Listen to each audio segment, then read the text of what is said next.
వరంగల్ జిల్లా Hunter road Shri convention హాల్లో నిర్వహించిన మీడియా సమావేశంలో బీజేపీ మాజీ ఎమ్మెల్యే ప్రభాకర్ మాట్లాడుతూ నరేంద్ర మోడీ హయాంలో skill India, make in India, Swachh Bharat, digital India వంటి జాతీయ ఉద్యమాల ద్వారా దేశం అభివృద్ధి పథంలో సాగుతోందని అన్నారు. కాంగ్రెస్ ప్రభుత్వంపై విమర్శలు చేస్తూ రాష్ట్ర పాలనలో లోపాలు ఉన్నాయని పేర్కొన్నారు. వికసిత్ భారత్ లక్ష్యంతో అన్ని రాష్ట్రాలు అభివృద్ధిలో భాగస్వామ్యం కావాలని మోడీ ప్రభుత్వం సూచిస్తోందని తెలిపారు. ఈ సమావేశంలో పలువురు బీజేపీ నాయకులు పాల్గొన్నారు.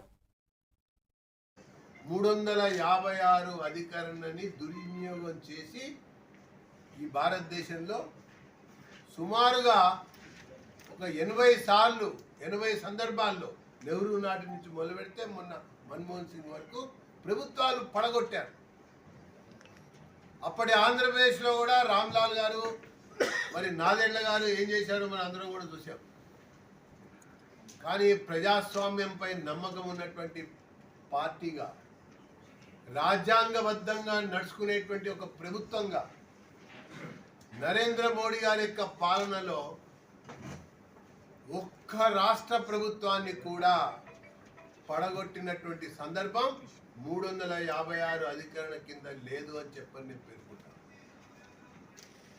356 కిందనే కాదు, ఇంకా ఏ రకంగా కూడా పడగొట్టినటువంటి సందర్భాలు లేవు.